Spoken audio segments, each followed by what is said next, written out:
What is going on? Welcome back. We're back. We are back. Ladies and gentlemen, we missed a week. We were not here. And we apologize. We're sorry. But we have a good excuse. Yeah, we do. I like to think so, at least. Yeah. There was a raid. There was a fire. There was a raid. It was really bad.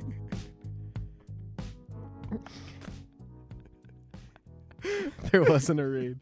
There wasn't a raid. Tanner, you got an announcement, Bucko. I do have an announcement. Tell us. What do you got? So the reason we were not able to record an episode last week was because I proposed to my now fiance last Friday. Let's go. It was awesome.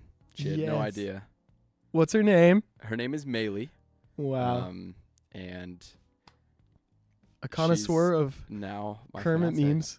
Yeah, Kermit memes and Home Depot theme songs. Yes. That's what she lives by. Yeah. It's amazing, dude. It's truly cool. amazing. I love it. And I love her. But yeah, I flew down to Texas, which is where she lives, and walked her by Lake Waxahachie, which was our first date. What a name. And then, pop the question, man. Let's go. Yeah. It was Got awesome. the photographer. Got the Some photographer, really good the pics. hiding behind the tree. Yeah. Got people laid the blanket with some roses out. It Jeez, was the really roses, nice. dude. Nice touch. It was great. It was just a couple days before Valentine's Day too. Yeah. So what cologne did you wear? What is it called? Oh, it's called Martinique. Martinique. By the boat guy. Oh, the boat guy. Yeah. That's awesome. I forget the name. Yeah, I have no idea what you're talking about. That's all right. But Martinique, gentlemen, if you wanted her to say yes, yeah, Martinique, that's the way to go. Man, I know. It was plug beautiful. us, Martinique, sponsor us. That's our first sponsor for the Worship Production Podcast. It's a cologne. No, it was a great weekend. But yeah, that is why we could not bring you an episode last weekend. We did try to get an episode in last weekend, but record it as soon as I got back.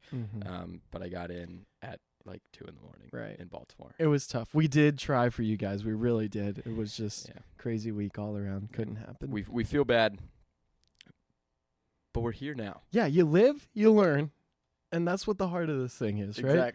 Exactly. We're little by little. Yeah, the key word Baby is steps. consistency. The key word is consistency, but we just missed a week. Hey, we're 50% right now. That's not bad. That's not pretty bad. good shooting. It's failing on a grading scale, but Yeah. it's not bad numerically. It looks good on paper. Yeah, I think it looks So. good. One for 2. Yeah, we're happy about it. Well, now we're 2 for 3. So now we're 66%. we're back. Come on. We're back. It's Come on, comeback baby. city. That's it. So, hey, we're so happy to be back, though. We are. We got a lot to talk about. Yes, we do. Tanner and I both had the enjoyment of being a part of a youth retreat, playing worship for that. And we just wanted to run through tonight and just talk. What did we see? What were some things, pointers that we took away, and things that could have been improved, stuff like that. Yeah. It was a really cool event. Really It was. awesome youth group. They had a really good crew. I think very sociable, Yeah. No, I played. What did I play? I played Saturday night and I played Sunday morning. Quinn, Yeah. you played. I played the whole thing. Friday night, Saturday morning, Uh-huh. Saturday night, Sunday morning. And the mornings were acoustic sessions, correct? Right. Yeah, cajon, keys, and acoustic. Yeah. So for this event, Quinn, you played drums. I did. Yeah. And cajon, Mhm. obviously. One yeah. and the same. Yeah. And then I had the opportunity to play keys, which is right. not my instrument. Out of the comfort zone. Definitely out of the comfort zone. Yeah. Yeah, they texted me in the group chat the day of, gave me the set list finally, Man. and then they're like, "Oh, do you know these lead lines?" And I was like, "Nope," but I'll learn them or try my best. Wow. And definitely out of the comfort zone, but it was a super cool opportunity. I play keys at home. I have a keyboard. Yeah. That's how I learned the number system. Actually, was on the keyboard because it's in a line rather than guitar. The analogy that I use is the guitar fretboard is like a jungle gym, Mm-hmm. and the keyboard is like just a walking path Hmm. because it's straight. It makes sense in my head. I don't know. I have some friends that have learned better on guitar, and they don't understand it on keyboard. I'm like, that doesn't even make sense. Yeah, it's just a line. Like Yeah, it's literally just a straight line left to right, and then the fretboard of a guitar is like, I don't even know. I'm a guitarist. I know the. I don't the E understand it strings, at all. I mean, I know that it's and like I know the A string. and yeah, like that's. I know a G is here, and then like on the other end of the world is a C. And Yeah, like stuff like it's like it's just all over the place, and I find it difficult to learn. But no, keys. It was super cool experience getting to kind of get my feet wet playing keys for an actual service or an actual worship set. I gotta say, you killed it too. I appreciate it. Yeah, bro. I appreciate it. I mean, for not having done that like being out of your comfort zone, you couldn't tell, you know? Yeah. We walked up that Saturday night whenever you joined on, and we all just started playing. Like, the worship leader didn't even, like, formally start. Yeah. He just started playing his acoustic to get a sound check, and we all just went. Yeah. And that was, like, that was our practice. It was my first time ever. So this is Remix Worship. So, Quinn, how did you get connected with Remix? Yeah, so the leaders, Zach, well, JB and Zach, actually, I have been connected with them through several of my friends, Hunter, who's a good pal of mine that works at Refresh, and several other people just in my church, and other connections that kind of secondhand I ran into them, and they found out I was a drummer, and I kind of have been their second string. It's like the fourth event that I played for them in the past couple of years. Yeah. So it's like, yeah, it's probably like twice a year that they ask me to play for an event or something. Nice. And it's a good time. It's always a blast playing with Remix. Yeah, they were like some great guys. We had a lot of fun. That was my first time playing. I also kind of, was introduced to them through Hunter, who we'll have to have on the podcast at some point. Oh, yeah, absolutely. So kind of met him through him, and they asked me a while ago if I wanted to play at this gig in February. And I was like, yeah, absolutely. So then it was just a couple weeks ago, they reached back out. And Zach asked me, he's like, oh, what instruments do you play? And I'm like, yeah, I play guitar, play bass. And I'm like, but I can play some keys if needed. Not expecting. Yeah, not expecting at all that's what he'd choose. Because he reached out. I told them that I was a guitarist. That's why he reached out to me in the first place. Right. And so I just expected that I was going to play guitar. I mean, that's what I travel and do is play guitar, not keys. Little notification there. There you go. So he came back and he asked me, he's like, hey, do you mind playing keys? And I was like, no, I don't mind. I'd love to, but I do feel like I have to tell you, I've never played keys on a stage before or a worship set. The moment of truth. I played altar call behind Pastor Shane one time. Wow. A couple years ago. Was that just like spur of the moment? Yeah. I don't think Leah was there. Oh, and I was like, I could play keys. So I went up and just, I actually played a Taylor Swift song. So it was right when Taylor Swift dropped her new album. What was that song? The real popular one, the 10-minute version. All Too Well. I literally played an All Too Well, but like slowed down. Like slow down. Oh my gosh. And then like turned it in like worshipy. Because that's the song that I had just learned the day before on the keys. And yeah, I was like, oh, I got this. And just throw a little pad in there. And how was the response for worship?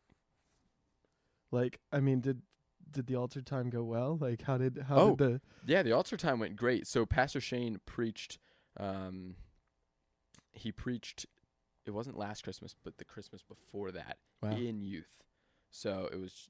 I don't think it was like a altar response. It was just kind of, hey, I just need some keys. Yeah, I want to wrap up. But he actually texted me after. He's like, dude, I had no idea you played keys. And I'm like, I got a few tricks. You were like, I didn't know either. I honestly did not know what I was doing, man. I'm so glad that it sounded good. No, but super cool opportunity this weekend. The guys were awesome. We went to some Walnut Bottom Diner in Carlisle, Pennsylvania. Oh my gosh, Jess. At like 10:00 at night. The reason we went was because there was a Google review about this girl named Jess. Was it Jess? Yeah, it was Jess. Yeah. And they said the food was terrible, and everything was terrible. Which concurred. Jess, yeah. The food was pretty good, but the service was rough. Yeah.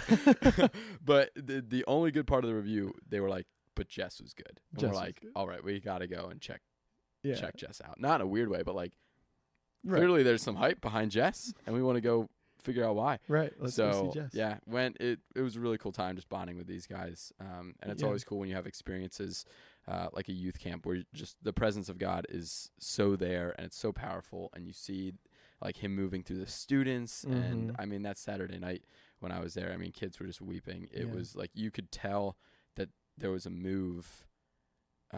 Just a move of the Spirit in that room. And honestly, the whole camp, I wasn't there for the whole thing, but like from what I was hearing in the testimonies and just talking very shortly with people, like it just like he was really moving at the camp, and worship was a big part of that, which was really cool. But that's what we're going to be talking about tonight, is using what you've got. Right. So at this camp is at Bongiorno Conference Center. The David Center. It was in the small building of the conference center, which is vital for this setup to understand. Yeah. So the stage was like, I think 3 4x8 deck platforms that were 6 inches up off the ground. Yeah, like barely off the ground. Very small. Very small. It was 2, I think they were really, really old, like 16-inch Mackie point source speakers on stands. And then the same speakers as front fills, monitors, just pointing right at us. Yeah. And with the guitar turned all the way up, with the electric. With the electric guitar, I'm certain was the only thing in those monitor mixes. Bro, it was very loud. I'm confident a student went back there and was like, oh, mix 1 and mix 2. I'll pull all these faders down. Oh, and the electric guitar, I'm going to shove it all the way up. Yeah. It was just brutal. It was brutal. I couldn't hear myself play the entire Saturday night set. Yeah. Literally nothing. It was tough to hear on Saturday night for sure. But it was amazing because the Spirit still moved and the kids were still having a blast. Yeah. So it's cool that in the grand scheme it doesn't matter. But we want to run through and be like, what could have made it better? How could we have made this sound better? And what were we using? How can it sound better? And all those things. Yeah. So what were you using as your keys? So I was using a Nord Piano 3, which was, I mean, you're not going to get too much better than that. Right. I mean, any of the Nords are going to be solid. So it was the Nord Piano 3. Wasn't mine. I wish. Right. But the Saturday night I played on just the basic grand piano setting.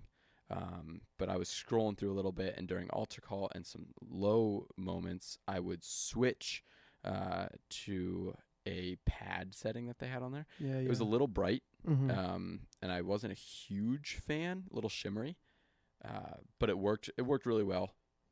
And it's like we said, for this kind of event where it's just kind of like, here's your things, like just worship.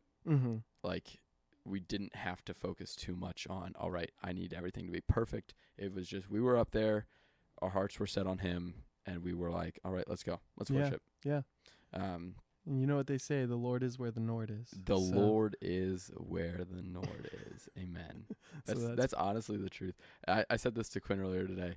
I'm convinced the Ark of the Covenant is just a Nord Grand. It was a Nord Grand before its time, and they just couldn't. They didn't know what to do with it. Yeah, it just sounded so good, and they were like, they just wow. They put it in this ark, and we need to walk this around to different places and then set a building around it. That's what they did, I guess. They just but the Nord is where the Lord is, or the Lord is where the Nord is. Right. The Nord also may be where the Lord is. I mean, one and the same, right? Yeah. I feel like we're getting borderline. I don't know what the word is. Heretical. Heretical. I think it's the word we're getting borderline heretical when we're saying that the Nord is the Lord. It is not. We the don't Lord. stand by that. The Nord is not the Lord, but it is where the Lord is. Right. And the Lord is where the Nord is. Anyway. We filled the hole and you just dug it back out. Anyways, you guys get it. Oh my God. So I was using for the drums, it was a small room, So very small. we decided There were, I guess I'll just preface it. There were 80 kids there, right? Yeah, about 80. Yep. And that room was pretty packed for 80 kids. So if that gives you any sense of the size of the room, yeah, it wasn't not big at all. Yeah. I mean, probably 10 steps could get you to the back wall. Yeah, easily. So, yeah. So obviously we went with an electric kit. If an acoustic kit in that room, you would not. Instead of the electric guitar being the whole sound, it would have been the drums. You just would have heard the drums. Yeah. So I was using a TD6, Roland TD6, and that's an older kit. They're up to TD50 at this point. So that shows you the age on it. I will say that the ride cymbal, it was a great kit. Good tones, like good, MIDI sounds, stuff like that. Yeah. Except for the ride cymbal. It was very sensitive. It had 3 sounds, and if you hit the side like hard, it was like a crash. If you hit it on the top lightly, it was like, like you're riding, like you're just hitting the ride. And then if you hit it too much, it was like you're hitting the bell of the cymbal. And so like I was playing and randomly it would just go ding, ding, ding. Just at random notes, and it just was there. It's really hard with electric kits to get the sound you want. Yeah. And you're basically saying, I told Tanner this the other night, it's basically putting like a natural gate on yourself. Cause like once it goes below a specific level dynamically, there's nothing you can do. You know what I mean? Yeah. Like the sounds that are sampled onto the drum kit are like a full hit. And so like, right. You can hit it lightly, but it still sounds as though you're hitting it hard. So that's true. It's I just didn't think of that. Yeah. So like, as far as worship drums go, like the new stuff is great. The new stuff is great, but the older stuff, it's just like you can only do so much. So, but yeah, I made the most of it, and it was a really good set. Yeah, really enjoyed it. So then, bass was using. I think it was using a Squier Jazz bass. I think is what it was. Obviously, that stuff whoever was playing brought their own stuff. The only stuff that was provided for us was the keyboard and the drums. Yeah. I will say the finish on his guitar was very clean. It was on nice. The guitar or the bass. The bass. Yeah, like that. The bass looked clean. Yeah. I liked it. But he had a little pedal board using some Soul Food overdrive. I think he had really overdriven bass tones, which sounded cool for the songs we were doing. Yeah. And he used a pick for a couple songs too. Yeah, he did. I saw him over there. And then the guitarist was playing Les Paul Classic. Classic? Yeah, I think it's Classic. Yeah, you know better than me. Yeah, I just forget. I'm not a Les Paul guy, so I know they have their studio. I'm pretty positive it's called Classic. But yeah, he had that, and he just had a delay pedal and tuner. At least that's all I saw. And just he was going to town. Obviously, they both had amps. I didn't really look at what amps they were using. Yeah. But now that I think of it, no, they were running direct out of their amps. Yeah. But the guitar was coming through the monitors too. Yeah, so they were running out into the board and then back through the, I'll call it the quote unquote PA and then the monitors. Right. But yeah, it was, we just kind of had what we had. We used the sound system at Bongiorno, which I will say is a good sound console. Allen and Heath, right? Yeah, I believe it was a QU16. Okay. Could have been an SQ5. I did not. I just know the format, the size. It was that size. I didn't actually go over and look at it. Yeah. Was it like 24 channels? I didn't really get a look at it. So the QU16 would have been 16 channels. Yeah. The SQ5, I think, is that 24 or 32? I don't know. I'm testing your memory though. But I'm gonna say it's 32. And if it doesn't have 32 physical inputs, I know it can handle 32 channels of audio. But I forget how many physical inputs on the back. I think it's 32. I'm going to stand by that. Interesting. Yeah. I don't know. That's pretty sweet. Yeah. That's pretty sweet. But it was, right, we had what we had. We just kind of showed up. Like you said, there wasn't really any practicing. Right. We showed up. We played a couple songs. The worship leader for that evening just starts playing a song. I immediately go, oh, he's playing that song. So I start playing along. Quinn had some drums, and then all of a sudden we're like flying through the song, and we like were grooving. Like Right. the whole band really locked in with each other, which was super cool for that being the first time. Honestly, any of us had even really met. Like a couple of them had met and played before, but for the most part, we didn't know each other at all. We just kind of showed up. The rehearsal was supposed to be at 5. The worship leader shows up at 6. The event starts at 6:30. So we just kind of ran through 2 songs. Got a quick run through and went for it. And just full send. I mean, we played that Saturday night. We played 5 songs technically, but we only played the chorus and bridge of Gratitude. Which I'm so glad we got to it. Me too. I love that song. But so we played 5 songs, and then songs when we the came start, back, altar time, we came and did 4 more songs, and we practiced 2, and then quick practice Gratitude without any chords or anything. We just kind of like guessed. Right. So we practiced 2.5 songs, right, and then went and played 9. Yeah.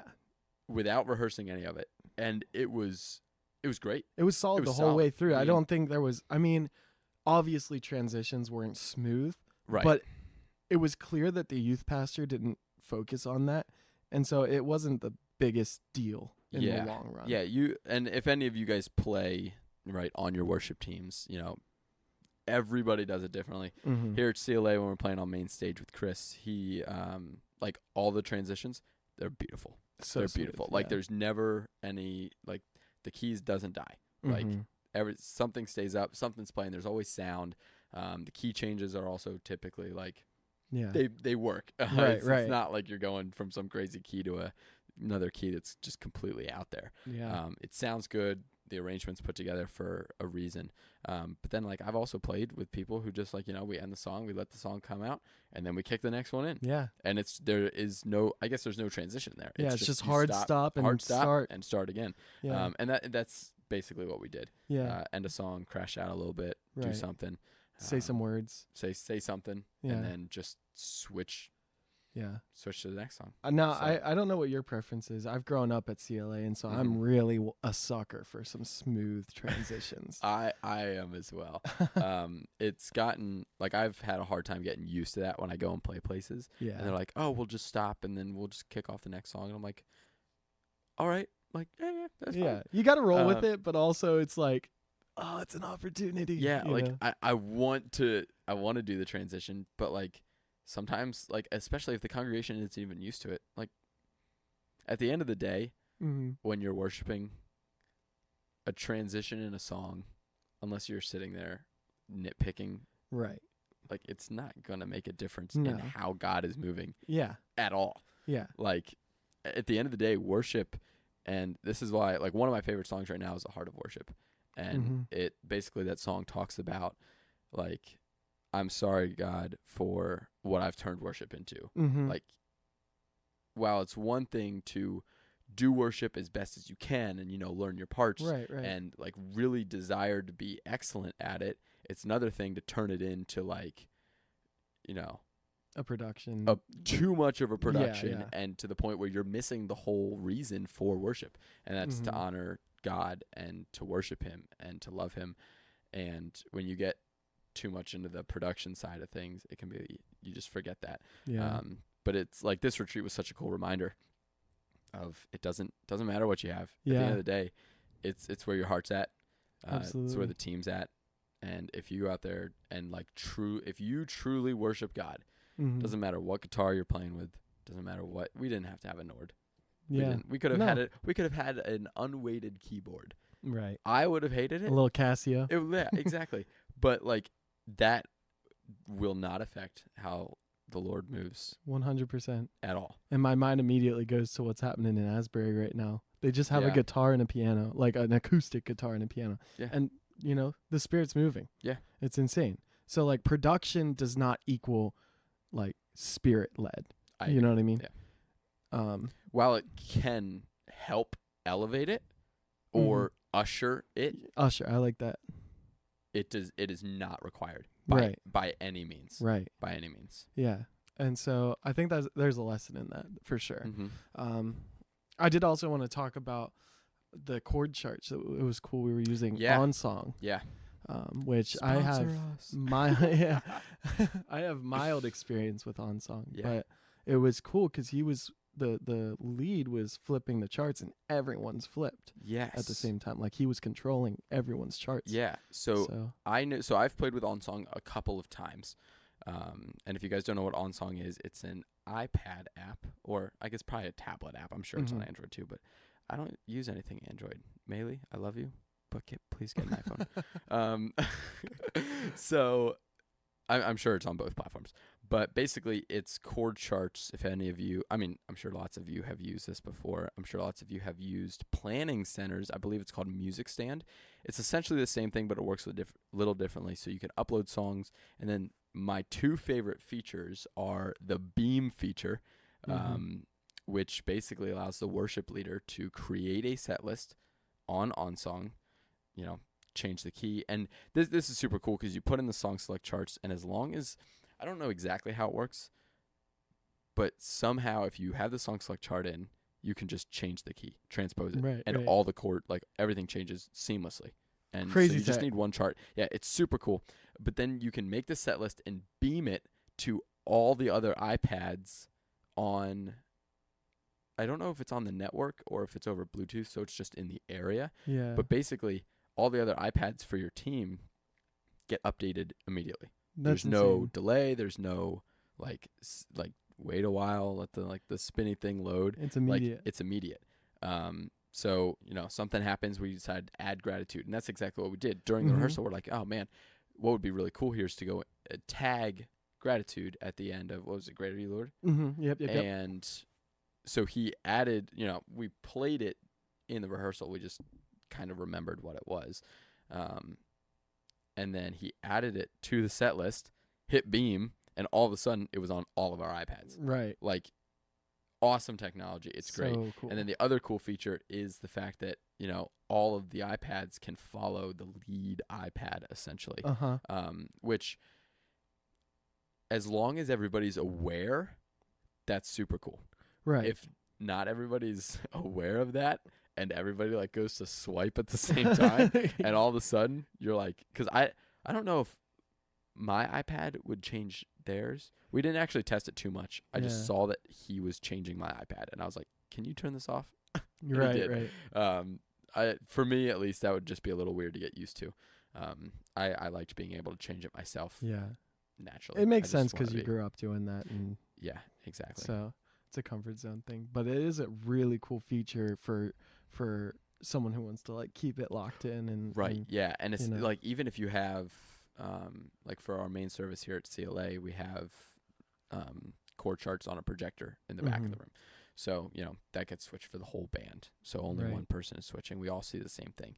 It would be really cool if you are, like, let's say you're leading youth or a children's service, and you've got some new players, right? Got some volunteers, got a new piano player, new acoustic player, and they're not familiar with having a chord chart in front of them.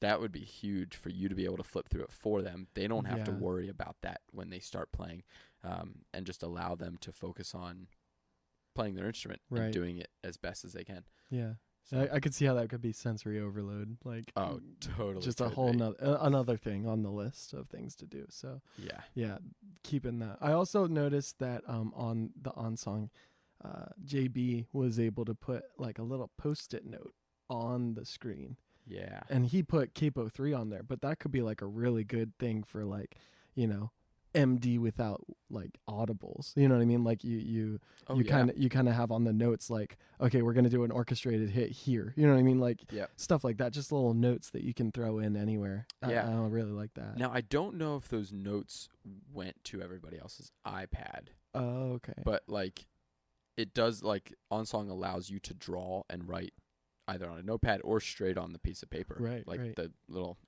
song select chart. So yeah, you can totally make notes if you're going over that in practice and stuff before. Yeah, super cool app. The guys who designed it are great. We know a couple of the people who are, I believe they started OnSong, didn't they? Yeah. I kind of forget. Refresh interacts with them frequently. Yeah, I'm sure. And might be in the near future here too as well, which if anyone's listening from OnSong, hit us up. We'll We'll talk to you soon. Hit us up. This turned into like a commercial for OnSong. No, it really is not meant to be a commercial for OnSong, but they have a great product, and I love using it. But yeah, it is a really cool one. yeah.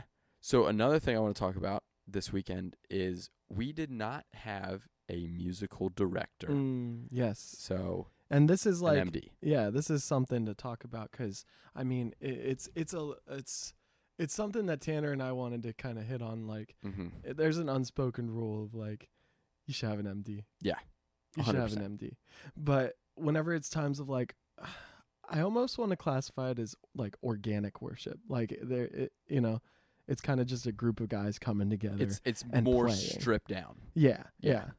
Yep. Then because we didn't have in-ears, we didn't have tracks, we didn't have click. There was nothing. Right. So you couldn't have an MD. It was super stripped down. Nope. Once you lose the in-ears, you lose the MD. Right. You know. Exactly. So like this is a gray line. Like, what are your thoughts like with that gray area of we think you should always have an MD. Yeah. But until stuff like this, like how does that work? So I for one think that if you can have an MD, absolutely have an MD. Especially in worship music, because when the Spirit is moving, you're not gonna follow the set exactly how you planned, and if you don't have an MD, it does not lock you into what you had planned. You can absolutely change, but you are gonna have to be on the same page with everybody on the team. Yeah, and you guys are just like. It definitely can work for people who have played together for a very long period of time. But I would say in most cases, like having an MD and allowing the worship leader to signal one person, hey, I want to go to the bridge, and then them being able to talk the rest of the team through it is just huge. But yeah, like you said with the call it organic or stripped down worship, where there's just, I'm going to call it stripped down worship, because there's nothing. Like, it's not your typical production. Right. Obviously, you're not going to have an MD. So that's not a choice. Right. But I will say something that's super important in that kind of area is communication non-verbally. Right. Signals, head nods, like sustained eye contact, like wide eyes. Like, we need to know something. And I think that's something we didn't really do any of. I noticed that this camp was any communication, and I think we missed some dynamic cues. Like I noticed I missed things dynamically. I stayed up when it should have gone down, and I knew that after they turned around because I stayed up. You know what I mean? Exactly. And it was like, oh no, I missed the mark. But if there's no communication, you're gonna miss the mark. You know. Yeah, 100%. You're not, unless you guys are super lucky. you're just not going to stay together. Yeah. So I think that's super important when you're playing in a stripped down set. Is communication with the worship leader, and like the stage. So we had 6 people on that stage. That stage was 12 feet wide. Right. So 3 across the front, 3 across the back. We each had 4 feet. And to granted, my drum kit took up. up. Your drum kit took up like 8 feet, and then the keys took up like 4. That's long. So I could move to one end of the keyboard to the other end of the keyboard. You had a lot of leg room back there too. They pushed that thing up. Yeah, I did have a lot of leg room, which was nice. Yeah. I was able to like go back and have some fun, jump around. You were hitting like the Kanye West, getting low, like jamming all the way low. It was great. But yeah, the communication is important, and talking about that communication beforehand is important. So obviously, like, if you don't and all you can do is give eye contact or something, but like if you can communicate a couple hand signals, or maybe just talk about a couple different ways you could see things going, that way we're all ready. Maybe there's 3 different ways you want to end a song. And you guys, hey, this is number 1, this way is number 2, this way is number 3, and you just like kind of wave a number behind you. Like, it could be super simple. But yeah, we definitely did not have a lot of communication, which I'm not saying it's a bad thing necessarily. At the end of the day, we were all worshiping, and it was great, and it did flow for the most part pretty well. It helped. We were all traveling musicians. We've all done this before. We were all very comfortable in that scenario, so we did kind of groove, and it was pretty good.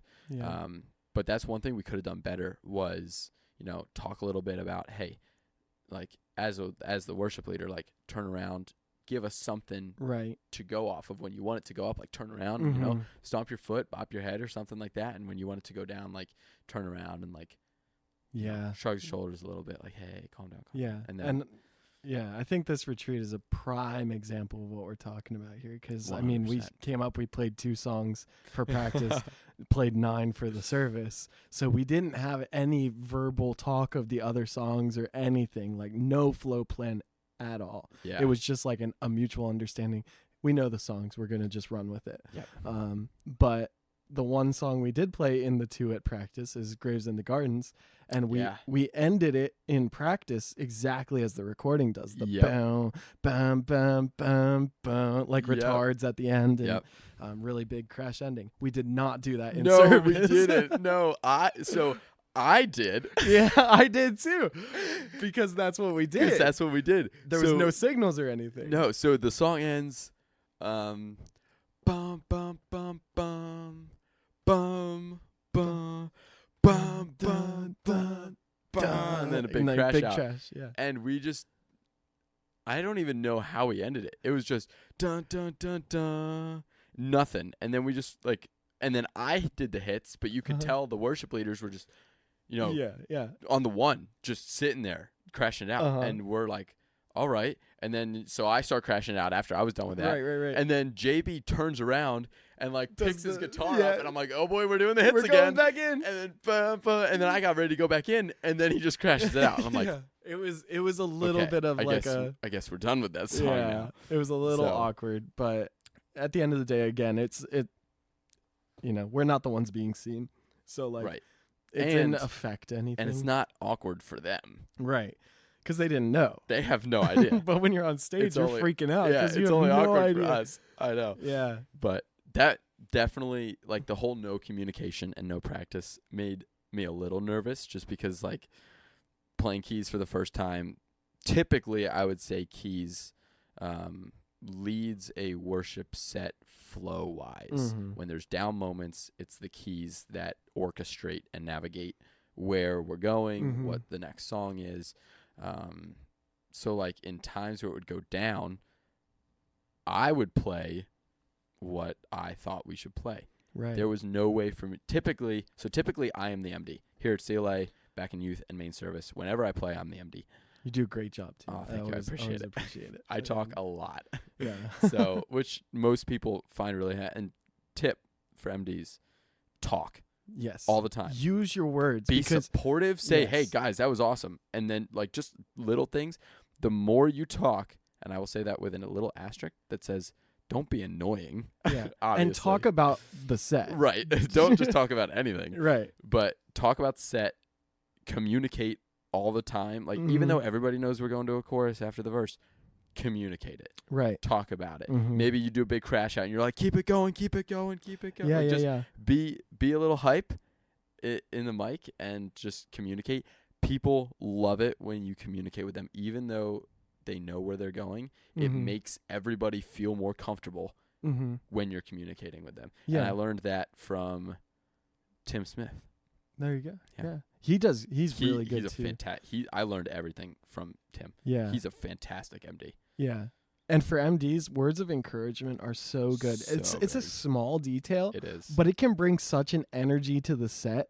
And like once your team is energetic, then the people in the congregation will get energetic, and it'll just make a more like fulfilling time of worship. Yeah. You know? It really, the MD plays such a big part that not that it's overshadowed, because it's not meant to be in the shadow, but like it really does play such a vital role.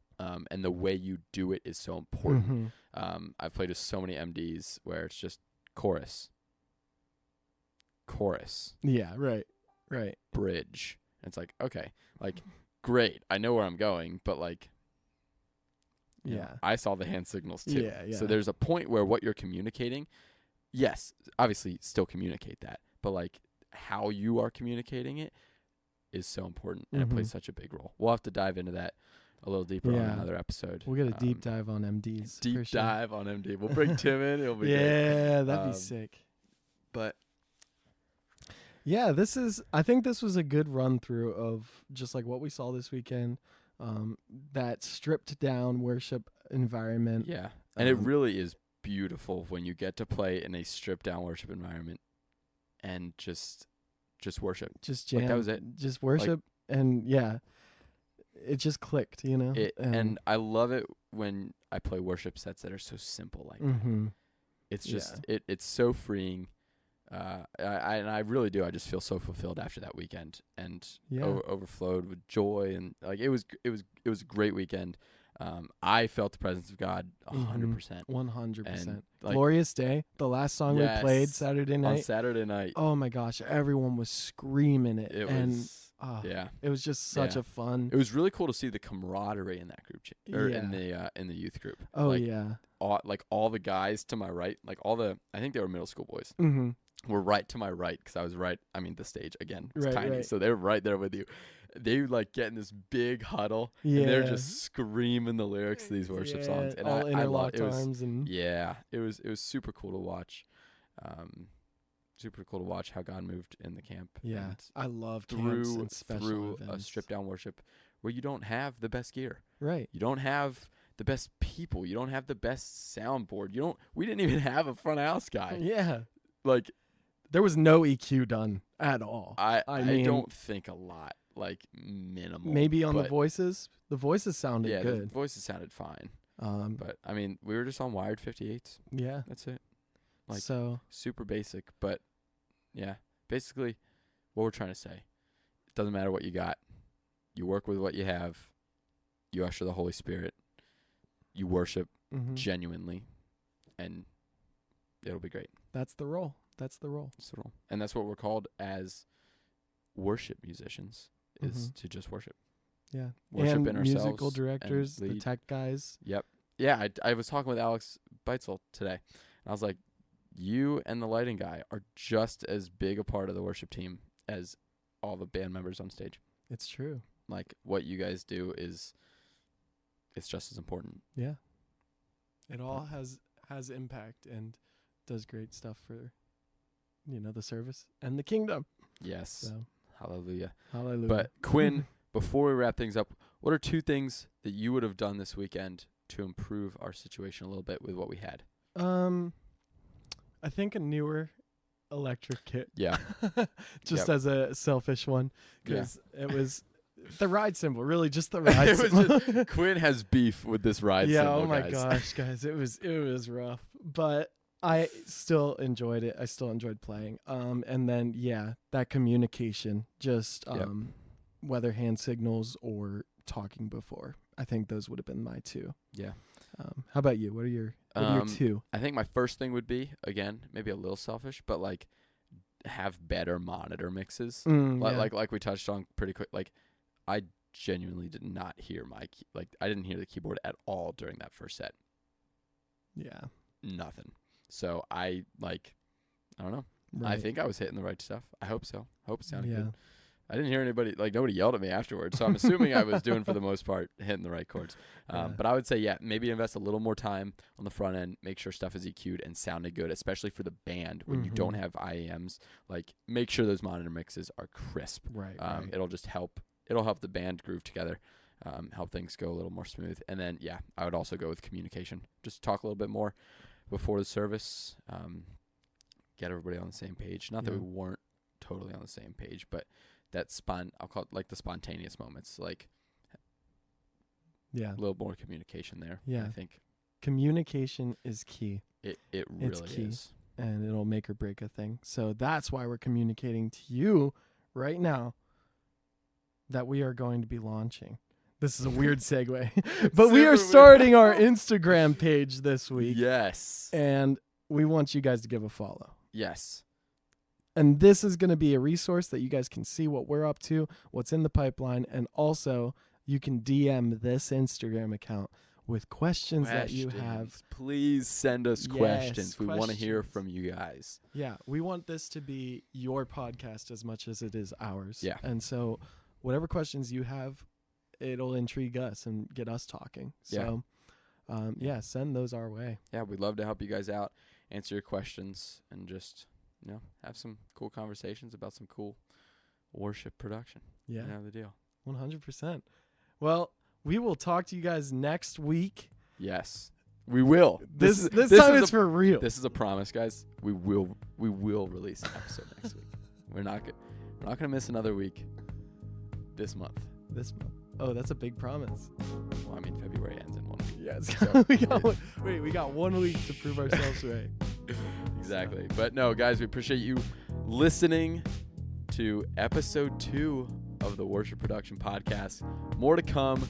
Make sure to follow the Instagram. Yes. Just look us up. It'll probably be very similar to Worship Production Podcast somewhere. So look us up after you listen to this. We'll give you guys the actual @ next week once we make it. But yeah, it's going to be good. Anything else before we wrap this thing up, Quinn? I just want to say I love you guys so much.